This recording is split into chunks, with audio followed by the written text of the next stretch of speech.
பிரியமானவர்களே, இந்த மூன்றாவது எபிசோடின் மூலமாக, அதாவது யோவான் 17ஆம் அதிகாரத்தை தியானித்து கொண்டிருக்கிறோம். இந்த மூன்றாவது எபிசோடின் மூலமாய் உங்களை சந்திப்பதில் மிக்க மகிழ்ச்சி அடைகிறேன்.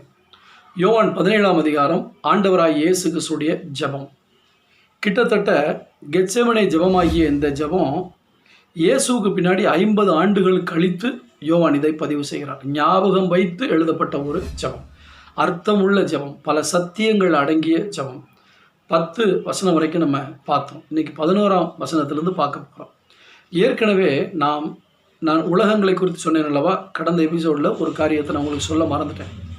முதலாவது, ஆண்டவரே உலக தோற்றத்துக்கு முன்பாக நீர் இவர்களை தெரிந்து கொண்டீர் என்று சொல்லும்போது அண்ட சராசரமாகிய உலகத்தை பற்றி ஆண்டவர் அங்கே சொன்னார்.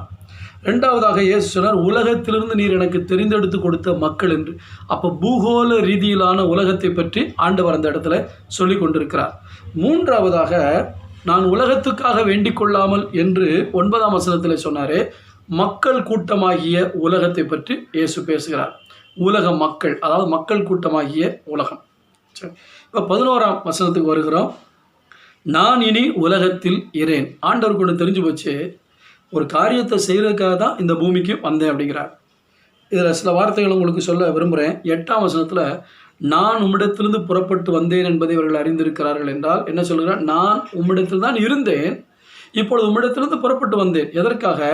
4ஆம் வசனத்தின் அடிப்படையில் ஏதோ ஒரு காரியத்தை இந்த பூமியில் செய்வதற்காக என்னை அனுப்பினீரே, அந்த காரியத்தை செய்வதற்காக. இப்போ நான் செய்து முடிக்கக்கூடிய நிலைமையில் இருக்கேன். இன்னும் கொஞ்சம் நேரத்தில் அந்த கிரியைகளை செய்து முடிக்க போகிறேன். நீர் என்னை மகிமைப்படுத்த போகிறீர் மரணத்தின் மூலமாக. இப்போ முடிச்சுட்டு மறுபடியும் நான் உங்கள்கிட்ட தான் வரப்போகிறேங்கிறார். தெய்வ பிள்ளைகளே, நாம் இந்த உலகத்தில் பிறந்தோம், உலகத்துக்குரியவர்கள் அல்ல. பிதாவினிடத்தில் நம்ம போக போகிறோம். கர்த்தருக்கு ஸ்தோத்திரம். இயேசுக்குள்ளே இருந்த அந்த சிந்தை இருக்கணும், நான் உம்மிடத்தில் வருகிறேன் என்று. நமக்கும் ஒரு தேசம் உண்டு. இந்த பூமி நம்முடைய சொந்தம் அல்ல. நாம் ஒரு நாள் தேவனிடத்தில் போக போகிறோம். இயேசு சொல்கிறாரு, நான் இனி உலகத்தில் இரேன், இவர்கள் உலகத்தில் இருக்கிறார்களா? இவங்களை இந்த பூகோள ரீதியிலான உலகத்தில் விட்டுட்டு போகிறேன். ஸோ இந்த இடத்துல பூகோள ரீதியிலான உலகத்தை தான் சொல்கிறாரு. இந்த பூமியாகிய உலகத்திலேருந்து நான் வரப்போகிறேன். ஆனால் இவங்க இங்கே தான் இருக்க போகிறாங்க. நான் இவங்களை இங்கே தான் விட்டுட்டு போகிறேன். ஏன் இவங்களை இங்கே விட்டுட்டு போகிறேன்? கையோட இவங்களை என்னை கூட்டிகிட்டு வர முடியும், என்னால் இவங்களையும் சேர்த்து உங்கள்கிட்ட கூட்டு வர முடியும். ஆனால் நான் வந்தது முழு உலகமும் ரட்சிக்கப்படுவதற்காக. இந்த பூகோள ரீதியில் இருக்கிற மக்கள் கூட்டமாகிய உலகம் இருக்கிறதே, இந்த மக்களுக்காகத்தான் நான் இரத்தம் சிந்த வந்தேன். இதைத்தான் யோவான் ஸ்நானன் சொன்னான், உலகத்தின் பாவத்தை சுமந்து தீர்க்க வெளிப்பட்ட தேவாட்டுக்குட்டி என்றால் உலகம் மக்களுக்காக. ஸோ இவங்களை மறுபடியும் நான் அந்த உலகத்தில் தான் விட்டுட்டு போகிறேன். ஏன்னா என்னுடைய பர்பஸ் நிறைவேற்றுறதுக்கு இவங்களை பயன்படுத்த போகிறேன். பிதாவே, நீர் உமக்குள் வைத்திருந்த ஆதி காலம் முதல் உமக்குள் மறைந்திருந்த சித்தத்தை நிறைவேற்றுவதற்கு என்னை அனுப்பினது போல இப்போ நான் கிரியைகளை செய்துவிட்டு வரப்போகிறேன். என்னை தொடர்ந்து அவர்கள் கிரியை செய்வதற்காக அவர்களை இந்த பூமியிலே நான் விட்டு வரப்போகிறேன் என்பதைத்தான் சொல்கிறார். அவர்கள் இந்த பூமியில் உலகத்தில் இருக்கிறார்கள். நான் உம்மிடத்துக்கு வருகிறேன்.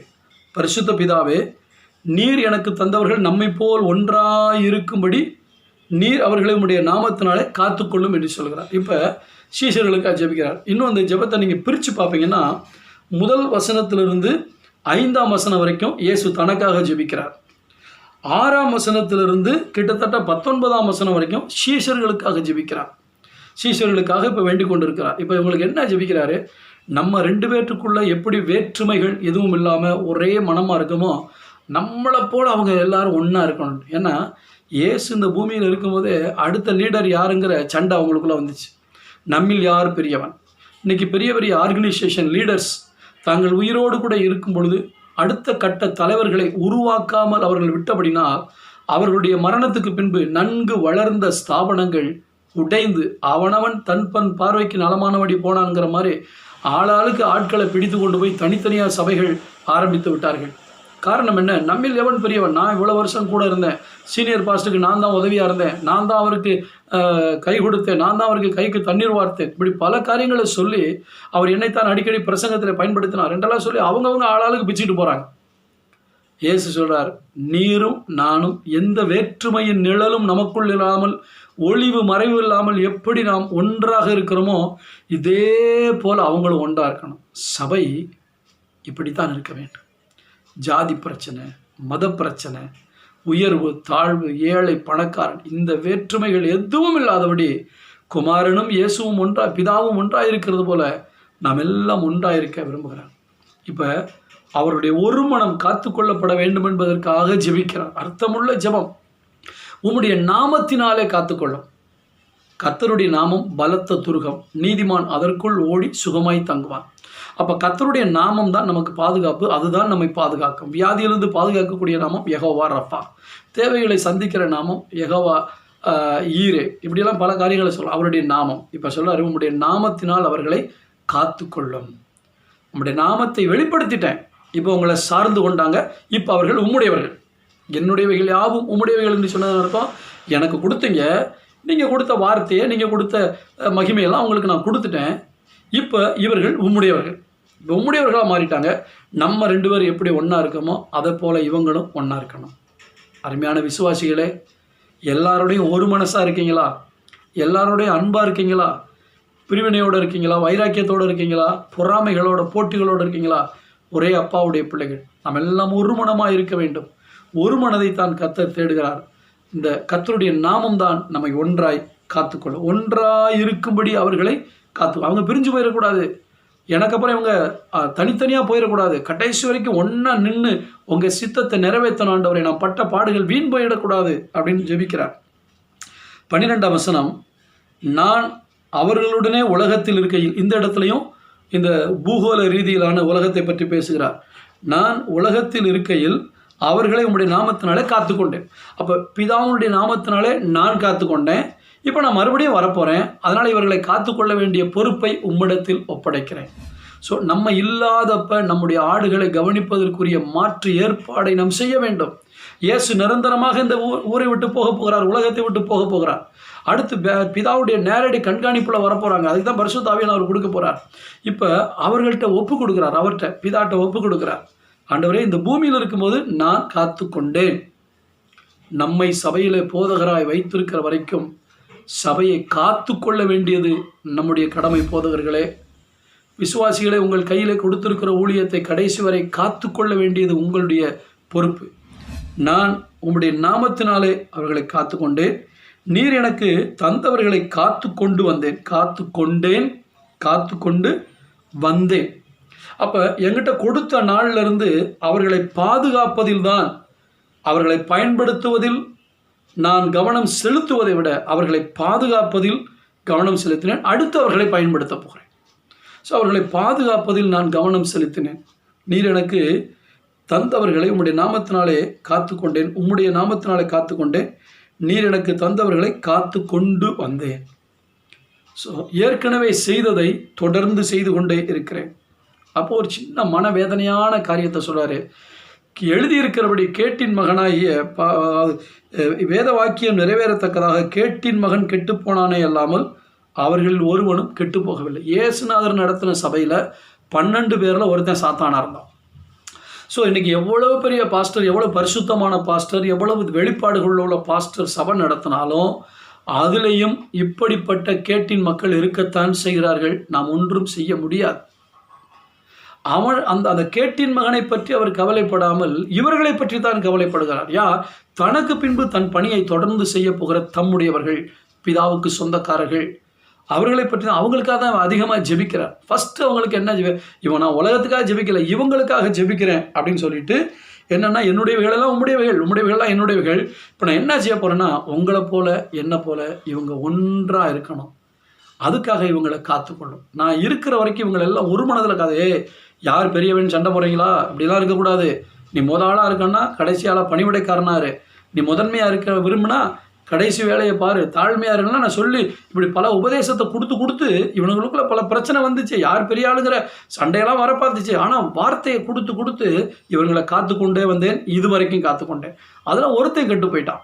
அப்புறம் சொல்கிறாரு 13ஆம் வசனம், இப்பொழுது நான் உம்மிடத்துக்கு வருகிறேன். மறுபடியும் சொல்கிறார், நான் உம்மிடத்துக்கு வருகிறேன், அவர்கள் என் சந்தோஷத்தை நிறைவாய் அடையும்படி உலகத்தில் இருக்கையில் இவைகளை சொல்லுகிறேன். என்னுடைய சந்தோஷத்தை அவர்கள் நிறைவாய் அடையும்படி. இது என்ன சந்தோஷம்? இயேசுக்கு எது சந்தோஷம்? பூமியில் இருக்கிற வரைக்கும் இவர்களுக்கு பிதாவின் சித்தத்தை வெளிப்படுத்தி, பிதாவை வெளிப்படுத்தி, பிதா கொடுக்க போகிற வேலையை வெளிப்படுத்தி, இப்போ மறுபடியும் நான் உங்கள்கிட்ட வரப்போகிறேன். ஸோ நான் பிதாவுடைய கிரியைகளை செய்து முடித்து விட்டேங்கிற சந்தோஷம் எனக்கு இருக்கு. அதே போல் இதே சந்தோஷம் அவங்களுக்குள்ளே இருக்கணும். தேவன் எங்களை தெரிந்து கொண்டார், தெரிந்தெடுத்த நோக்கம் நிறைவேறிட்டு எனக்கு எப்படி இந்த ரிப்போர்ட் கொடுக்கும்போது எல்லாத்தையும் முடிச்சிட்டோம் அப்படின்னு சந்தோஷம் வந்துச்சோ, இந்த சந்தோஷம், இந்த என்னுடைய சந்தோஷம், தேவனுடைய சித்தத்தை நிறைவேற்றி விட்டோம் என்கிற சந்தோஷம், தேவனுக்கு கீழ்ப்படிந்து தேவன் கொடுத்த பொறுப்பை காத்து கொண்டு வந்தோம், காத்து கொண்டு இருக்கிறோம் என்கிற இந்த பொறுப்பை நிறைவேற்றுகிறதில் இருக்கிற இந்த சந்தோஷம், எனக்கு அப்புறம் ஊழியம் செய்ய போகிறவங்களுக்கும் இந்த சந்தோஷம் இருக்கணும். பணம் நிறையா வரப்போகுது, பொண்ணும் பொருளும் காலில் வந்து விழப்போகுது, இதில் அவங்க சந்தோஷப்பட்டுறக்கூடாது. பிதாவுடைய சித்தத்தை நிறைவேற்றினேன் என்பதில் மட்டும்தான் சந்தோஷப்பட வேணும். அதனால் சொல்கிறேன், என்னுடைய சந்தோஷத்தை நிறைவாய் அடையும்படி உலகத்தில் இருக்கையிலேயே இதை சொல்கிறேன். இங்கேயும் பூலோக ரீதியிலான உலகத்தை சொல்கிறார். 14ஆம் வசனம், நான் உம்முடைய வார்த்தையை அவர்களுக்கு கொடுத்தேன். மீண்டுமாய் சொல்கிறார், உம்முடைய வார்த்தையை அவர்களுக்கு கொடுத்தேன். ஏற்கனவே சொல்லியிருக்கிறார், நான் உம்முடைய வார்த்தையை கொடுத்தேனே 8ஆம் வசனத்தில் சொல்கிறார். திரும்ப சொல்ல, நான் உம்முடைய வார்த்தைகளை அவர்களுக்கு கொடுத்தேன், நான் உலகத்தான் அல்லாதது போல அவர்களும் உலகத்தார் அல்ல. இப்போ இந்த இடத்துல வேற ஒரு உலகத்தை பற்றி பேசுகிறார். ஏற்கனவே 3 உலகத்தை பற்றி பேசினேன். அண்ட சராசரமாகிய உலகம், பூகோள ரீதியிலான உலகம், மக்கள் கூட்டமாகிய உலகம். இப்போ இங்கே ஆண்டவர் என்ன சொல்கிறாரு? நான் உலகத்தான் அல்லாதது போல இவர்களும் உலகத்தான் அல்ல அப்படின்னு அர்த்தம். பாவ உலகம், பாவம் நிறைந்த உலகம், உலகத்தில் தான் இருக்கிறார், ஆனால் உலகத்தான் அல்ல. என்றைக்கு இயேசு கிறிஸ்து நம்மை வேறு பிரித்தார், அதுக்கு முன்னாடி வரை நாம் உலகத்தாராக இருந்தோம், பாவ உலகத்துக்குரியவர்களாக இருந்தோம். ஸ்தோத்திரம். அப்போ தேவனை எதிர்க்கிற உலகத்தில் இருந்தோம், தேவனை வெறுக்கிற, எப்படி வேணாலும் பாவ உலகமோ, இயேசுவை எதிர்க்கிற உலகமோ, இயேசுவை வேண்டாம் என்று சொல்லுகிற உலகமோ, அந்த உலகம் ஒன்று இருக்கிறது. இன்றைக்கு பாருங்கள், முழு உலகத்திலும் இயேசுவை வேண்டாம் என்று வெறுக்கிற, எதிர்க்கிற ஒரு உலக மக்கள் இருக்கிறார்கள். ஸோ அதனால தான் இயேசு சொல்கிறாரு, நான் உலகத்தான் அல்லாதது போல் அவர்களும் உலகத்தார் அல்ல. இயேசுவை ஏற்றுக்கொண்ட நீங்கள் இந்த வசனத்தின் அடிப்படையில் நீங்கள் உறுதியாக இருக்கணும். உலகத்தில் தான் வாழ்கிறோம். உலகத்தின் நாகரிகம், உலகத்தின் மோகம், உலகத்தின் வேஷம், உலகத்தின் பக்தி, உலகத்தினுடைய பல காரியங்கள் நம்முடைய வாழ்க்கை, உலக ஞானம், இதெல்லாம் நம்முடைய வாழ்க்கையில் வரக்கூடாது. நாம் இந்த உலகத்திலிருந்து வேறு பிரிக்கப்பட்டு பரலோகவாசிகளாக மாறிவிட்டோம். அந்த பரலோகத்துக்குரிய ஞானம், பரலோகத்துக்குரிய பரிசுத்தம், பரலோக தேவனுடைய சித்தம், இப்படி தான் நம்ம யோசிக்கணும். இந்த உலகத்தில் வாழ்கிறோம், உலகத்தோட ஒத்து போகணுங்கிற எண்ணம் நமக்கு வரவே கூடாது. இயேசு சொன்னார், நான் இந்த உலகத்தில் 33.5 வருஷம் இருந்தாலும் நான் உலகத்தான் அல்ல, பிதாவுடைய சித்தத்தை நிறைவேற்ற வந்தது போல இவர்களையும் அப்படி மாற்றியிருக்கிறேன், இவர்கள் உலகத்தார் அல்ல. இன்றைக்கு உங்களையும் என்னையும் பார்த்து தேவன் சொல்ல முடியுமா? என் பிள்ளைகள் உலகத்தில் தான் இருக்கிறார்கள், உலகத்தார் அல்ல. வாலிபனே, உன் முடியை இங்கே ஒட்ட சிறைக்கும் போது ஒன்றை தெரிந்து கொள், நீ உலகத்தான் என்று. பிள்ளைகளை, வாலிப பிள்ளைகளை, நீங்கள் புருவத்தை வலிக்கும் பொழுதும் முகத்தில் போய் பல காரியங்களை, சாயங்களை அப்பிக்கொண்டு இந்த உலகத்தினுடைய வேஷத்தை தரிக்கும் பொழுதும் தெரிந்து கொள்ளுங்கள், நீங்கள் உலகத்தார் என்று. ஆனால் நீங்கள் உலகத்தார் அல்ல என்பதை உணரும்படிதான் இயேசு உங்களை உலகத்திலிருந்து பிரித்தெடுத்தார். இந்த பாவ உலகத்திலிருந்து உங்களை பிரித்தெடுத்து அவருடைய பரலோக உலகத்துக்குள்ளே உங்களை கொண்டு வந்து வைத்திருக்கிறார். 2 ராஜ்யம் இருக்கிறது. இந்த பாவம் நிறைந்த உலகம் இருளின் ராஜ்யம், இயேசு கிறிஸ்து வைத்திருக்கிற சபை ஒளியின் ராஜ்யம். வேதம் சொல்லுகிறது, கொலோசியர் 1ஆம் அதிகாரத்தில், இருளின் ராஜ்யத்திலிருந்து நம்மை பிரித்தெடுத்து, இருளின் ராஜ்யத்திலிருந்து நம்மை பிரித்தெடுத்து தம்முடைய அன்பின் குமாரனுடைய ராஜ்யத்துக்கு உட்படுத்தினார் என்று சொல்லி. ஸோ ஒரே உலகத்துக்குள்ள, பூலோக ரீதியை பொறுத்தளவுக்கு ஒரே உலகத்தில் இருக்கிறோம். ஆனால் ஆவிக்குரிய ரீதியில் பாவ உலகத்தில் நாம் இல்லை, பரிசுத்த உலகத்தில் இருக்கிறோம். இதைத்தான் இயேசு சொல்கிறாரு, நான் உலகத்தான் அல்லாதது போல அவர்களும் உலகத்தார் அல்ல. உங்களுடைய வாழ்க்கை ஒன்றொன்றும், உங்களுடைய லைஃப் ஸ்டைல், நீங்கள் துணி உடுத்துகிற காரியங்கள் நல்லா காஸ்ட்லியாக உடுத்துறது தப்பு இல்லை, கவர்ச்சியாக உடுத்தக்கூடாது. உங்களுடைய அலங்காரங்கள் உலகத்துக்குரியவர்களாக பார்க்கக்கூடாது, தேவ பிள்ளைகள். ஸோ நான் உலகத்தான் அல்ல அப்படிங்கிற ஆணித்தரமான உணர்வு உங்களுக்குள் இருக்கணும். எல்லாம் ஆண்டவர் உள்ளத்தை தானே பார்க்குறாரு. இதெல்லாம் வெளியே எப்படி இருந்தான்னா இது சாக்கு போக்குச்சு. உலகத்தை நேசிக்கிறதுக்கு இவங்க மறைக்கிற மறைவு. உலக சிநேகம் தேவனுக்கு விரோதமான பகை. அவங்களுக்கு வேதத்தில் கொடுக்கப்பட்ட பேர் விபச்சாரரே விபச்சாரிகளே. யாக்கோபு 4:4. யோவான் 2ஆம் அதிகாரத்தில் சொல்றார், உலகத்தில் உள்ளவைகளும் அன்பு கூறாதீர்கள். ஒருவன் உலகத்தில் அன்பு கூர்ந்தார், பிதாவின் அன்பு அவனிடத்தில் இல்லை. இந்த பாவம் நிறைந்த உலகத்தை நேசிக்கக்கூடாது. சரி, 14ஆம் வசனத்தில் கடைசி பகுதி, உலகம் அவர்களை பகைத்தது. இன்னைக்கு பாருங்க, உலகம் நம்மளை பகைக்குது. கிறிஸ்தவங்களை உலகம் பகைக்குது. நல்லவங்களை போல நண்பர்களை போல பழகினவங்கள்லாம் இன்றைக்கி நம்மளை எதிர்க்கிறாங்க. ஏன் தெரியுமா? உலகம் செய்கிற கிரியைகளை நாம் செய்வதில்லை. உலகம் வழிபடுவதை நாம் வழிபடுவதில்லை. உலகம் தன்னுடைய கண்ணோட்டத்தில் எதெல்லாம் செய்தோ அந்த கண்ணோட்டத்தில் நம்ம எதையுமே செய்கிறதில்லை. அதனால உலகம் இந்த உலகத்துக்குரியவர்கள் அல்லாதது போல நம்மை பார்க்கிறது. நம்மளும் அப்படி பார்த்துக்கிட்டோம்னா நம்ம தப்பிச்சோம் பொழைச்சோம்.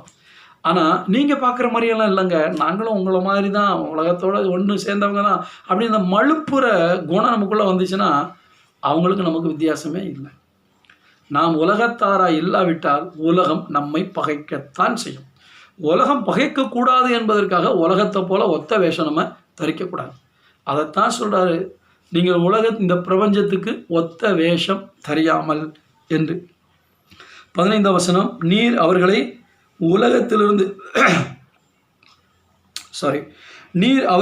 உலகத்திலிருந்து எடுத்துக்கொள்ளும்படி நான் வேண்டிக் கொள்ளாமல் நீர் அவர்களை தீமையினின்று காக்கும்படி வேண்டிக் கொள்கிறேன்.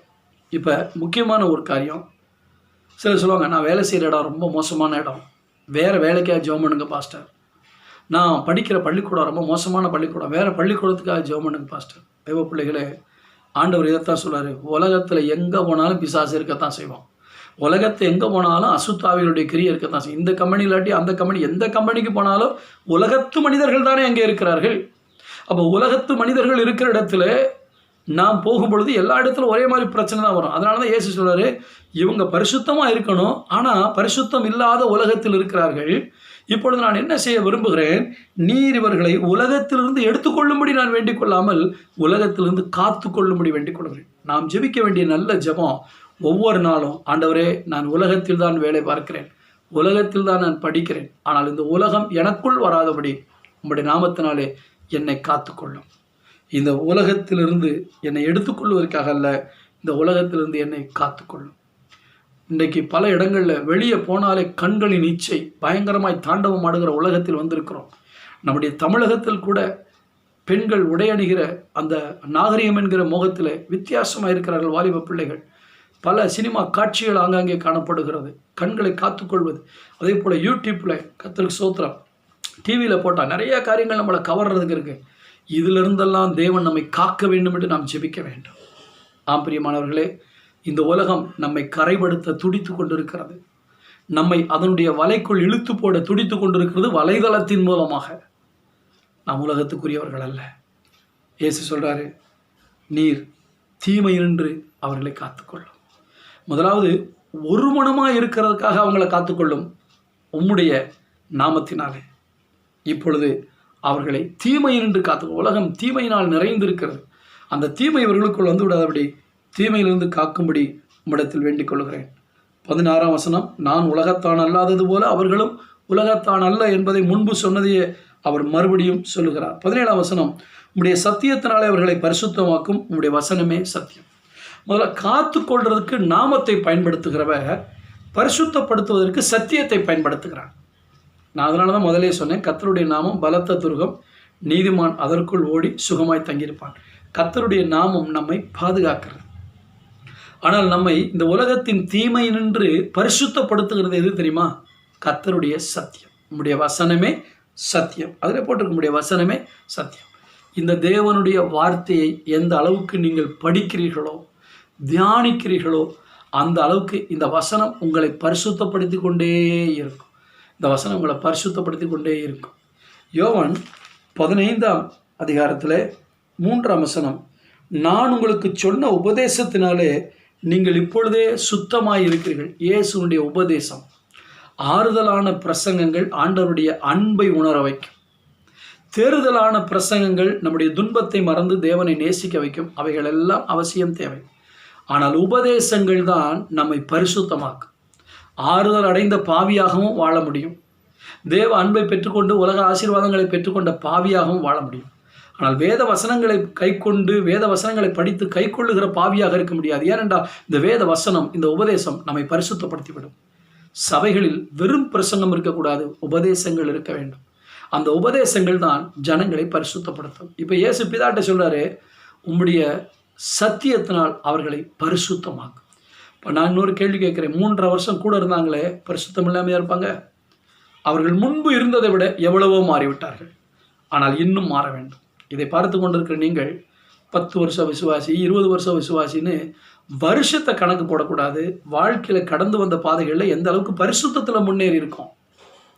இயேசுவை ஏற்றுக்கொண்டு வந்த பொழுதே ஆண்டவர் ஒரு முத்திரை குத்தினார், இவர்கள் உலகத்தார் அல்ல. ஆனால் இன்னும் குறைகள் இருக்குது, இன்னும் இவங்களுக்குள்ள மாற வேண்டிய காரியங்கள் இருக்குது. அதனால இவங்களை என்ன செய்யுங்க, உங்களுடைய வசனத்தினால உருவாக்கி இவங்களை பரிசுத்தப்படுத்துகிறார். நாம் வேதத்தை டெய்லி வாசிப்பதற்கு காரணம் இந்த வசனம் நம்மை பரிசுத்தப்படுத்துகிறது. கரை திரை இல்லாத மணவாட்டியாக அவருக்கு முன்பாக நிற்பதற்கு திருவசனத்தை கொண்டு தண்ணீர் முழுக்கினாலே சுத்திகரிக்கிறார் என்று சொல்லப்பட்டிருக்கிறது. இந்த திருவசனமாகிய தண்ணீர் நம்முடைய பாவங்களை கழுவு. இயேசுவின் ரத்தம் நம்முடைய பாவங்களை கழுவுகிறது உண்மைதான். ஆனால் தொடர்ந்து நம்மை பரிசுத்தத்தின் மேல் பரிசுத்தமடைய வலியுறுத்துவது இந்த தேவனுடைய வார்த்தை. அசூசிகள், தீமைகள், முதலாவது பாவம், அதிலிருந்து நம்மை கழுவுனது இயேசுவின் ரத்தம். இப்பொழுது அசூசிகள், உலகத்தில் காணப்படுகிற சில மிஸ்டேக்ஸ் என்று சொல்லலாம், இதிலிருந்து நம்மை பரிசுத்தப்படுத்தி கொண்டே இருப்பது ஆண்டவருடைய வார்த்தை. 18ஆம் வசனம், நீர் என்னை உலகத்தில் அனுப்புனது போல நானும் அவர்களை உலகத்தில் அனுப்புகிறேன். இப்போ ஒரு காரியத்துக்கு வராரு. ஒரு காரியத்தை செய்வதற்காக நான் உம்மிடத்தில் இருந்தேன், ஒன்றாயிருந்தோம், என்னை அனுப்பினீர், அந்த கிரியைகளை செய்து முடித்து விட்டேன். இப்போ கிளைமாக்ஸாக என்னுடைய உயிரையே கொடுக்க போகிறேன், நீர் என்னை மகிமைப்படுத்த போகிறேன். இப்போ இந்த உலகத்துக்கு விமோச்சனம் கொடுக்கறதுக்கு தான் என் உயிரை கொடுக்க போகிறேன். இந்த செய்தியை எல்லாருக்கும் போய் சொல்லணும். ஸோ எனக்கு அடுத்த கட்ட தலைவர்களை நான் உருவாக்கி வைத்திருக்கிறேன். அவர்களை ஒரு மனதில் காத்துக்கொள்ளும், தீமை நின்று காத்துக்கொள்ளும், அவர்களை பரிசுத்தப்படுத்தும், அவர்கள் உலகத்தார் அல்ல என்றெல்லாம் சொல்லிவிட்டு இப்போ சொல்கிறாரு, இவங்களை நீங்கள் என்ன எப்படி அனுப்புனீங்களோ அப்படியே இந்த உலகத்துக்குள்ளே நான் அனுப்ப போகிறேன். தேவ பிள்ளைகளே, தேவன் நம்மை உலகத்திலிருந்து வேறு பிரித்து பரலோகத்துக்குரிய பிரஜைகளாய் மாற்றி மறுபடியும் உலகத்துக்குள் தான் அனுப்புகிறார். ஏன் தெரியுமா? நாம் பழைய நிலையில் இருந்தது போல இன்னும் இயேசுவை அறியாத உலக மக்கள் ஏராளம் இருந்து கொண்டிருக்கிறார்கள். அந்த மக்களையும் இயேசு 12 பேரை கொண்டு வந்தது போல இவங்க ஒவ்வொருத்தரும் போய் அநேகரை கொண்டு வந்து இது சக்கரம் போல தொடர்ந்து வந்து கொண்டே இருக்க வேண்டும், இந்த ஊழியம் தொடர வேண்டும் என்பதற்காக சொல்லுகிறார். கர்த்தருக்கு ஸ்தோத்திரமுண்டாக. நான் இவர்களை உலகத்தில் அனுப்புகிறேன் ஆண்டவரே. 19ஆம் வசனம், அவர்களும் சத்தியத்திலே பரிசுத்தமாக்கப்பட்டவர்களாகும்படி அவர்களுக்காக நான் என்னைத்தானே பரிசுத்தமாக்கிறேன். ஒரு தகப்பன் பரிசுத்தத்தில் கவனம் செலுத்தினால் அதை பார்க்கிற பிள்ளைகள் பரிசுத்தத்தில் கவனம் செலுத்துவார்கள். ஒரு தாய் பரிசுத்தத்தில் கவனம் செலுத்தினால் பார்க்கிற பிள்ளைகள் பரிசுத்தத்தில் கவனம் செலுத்துவார்கள். ஒரு மேய்ப்பன் தன்னை பரிசுத்தப்படுத்திக் கொள்வதில் கவனம் செலுத்தினால் மந்தையில் இருக்கிற ஆடுகள் தங்களை கொள்வதில் கவனம் செலுத்துவார்கள். இயேசு சொல்கிறார், அவர்கள் இன்னும் பரிசுத்தமாகும்படி நான் இன்னும் என்னை பரிசுத்தமாக. இயேசுகிட்ட ஏதாவது குறை இருந்துச்சா? இல்லை. பாவம் பண்ணாரா? இல்லை. அவர் முற்றிலும் அழகுள்ளவர் மட்டுமில்லை, முற்றிலும் பரிசுத்தம் உள்ளவர். அவர் தன்னை பரிசுத்தமாக்கணுங்கிற அவசியமே இல்லை. ஆனால் அவர்களுக்கு முன்மாதிரியாக இருக்கும்படி என்னை பரிசுத்தமாக்குறேன்னு சொன்னார். நம்ம சர்ச் பாஸ்டர்ஸுங்க நம்ம ஒன்றுமே ஒரு குறை இல்லாத சூப்பர் ஸ்டார் மாதிரி நம்மளை காட்டாமல் ஜனங்களுக்கு முன்பாக அவர்களோடு இணைந்து நம்மை பரிசுத்தப்படுத்தி கொண்டே இருக்க வேண்டும். நம்முடைய செய்கைகளை பார்க்கிற ஜனங்கள் அவர்கள் பரிசுத்தப்படுத்தி கொண்டே இருப்பார்கள். இயேசு சீஷருடைய கால்களை இந்த யோவான் 13ஆம் அதிகாரத்தில் கழுவும்போது சொன்னார், நான் இவைகளை செய்கிறபடியா இதை பார்க்கிற நீங்களும் இதை செய்யும்படிக்கு உங்களுக்கு ஒரு மாதிரியை வைத்து விட்டு போகிறேன் என்று. ஸோ இயேசு தன்னை பரிசுத்தப்படுத்தினார். ஸ்தோத்திரம். அதே போல இவர்களும் தங்களை பரிசுத்தப்படுத்த வேண்டும் என்று சொல்கிறார். ஊழியக்காரர்கள் நாம் நம்மை பரிசுத்தப்படுத்தினால் ஜனங்கள் தங்களை பரிசுத்தப்படுத்தி கொள்வார்கள். இன்றைக்கு 9 வசனங்களை நாம் பார்த்தோம். 11லிருந்து 19 வரைக்கும் வசனங்களை பார்த்தோம். உலகத்திலிருந்து வேறு பிரித்தேன், இவர்களை உலகத்துக்கு அனுப்புகிறேன். இன்றைக்கு நம்ம பார்த்த உலகம் ஆண்டவரை எதிர்க்கிற உலகம், பொல்லாத உலகம், பாவம் நிறைந்த உலகம். இந்த உலகத்திலிருந்து தான் நம்மை எடுத்தார், இந்த உலகத்துக்கு தான் நம்மை அனுப்புகிறார். எதற்கு தெரியுமா? பிதாவினுடைய சித்தத்தை தொடர்ந்து செய்வதற்காக. ஜெபம் பண்ணுவோமா? நல்ல பிதாவே, நன்றியோடு உம்மை துதிக்கிறோம். இதை பார்த்த ஒவ்வொரு பிள்ளைகளுக்காக ஸ்தோத்திரம். இந்த பிள்ளைகளை நீர் ஆசீர்வதியும். இந்த வேத வசன சத்தியத்தின் மூலமாய் தேவனை அறிகிற அறிவிலே அவர்கள் வளரட்டும். நீர் எங்களை இந்த உலகத்திலிருந்து பிரித்தெடுத்திருக்கிறீரப்பா. நாங்கள் உலகத்துக்குரியவர்கள் அல்ல. இந்த உலகம் தன் பக்கமாக எங்களை இழுக்க பார்க்கிறது. பல கவர்ச்சிகளை காட்டி ஆண்டவரே பல தொழில்நுட்பங்களை காட்டி அந்த உலகத்தின் பக்கமாய் எங்கள் பிள்ளைகளை ஆண்டவரே மக்களை இழுக்க பார்க்கிறதப்பா. உம்முடைய பிள்ளைகள் உம்முடைய வார்த்தையை கை கொண்டு பரிசுத்தத்தின் மேல் பரிசுத்தமடைய தேவன் அனுகிரகம் செய்வீராக. உம்மை போல நாங்களும் பரிசுத்தமாய் காணப்பட நீர் பிதாவினுடைய சித்தத்தை செய்து முடித்தது போல நாங்களும் பிதாவினுடைய சித்தத்தை செய்து முடிக்க எங்களுக்கு வேண்டிய கிருபைகளை தாரும், ஆசீர்வதித்தரணும். இயேசுவின் நாமத்தில் வேண்டிக் கொள்கிறோம் நல்ல பிதாவே, ஆமென். கர்த்தர் உங்களை ஆசீர்வதிப்பாராக. God bless you.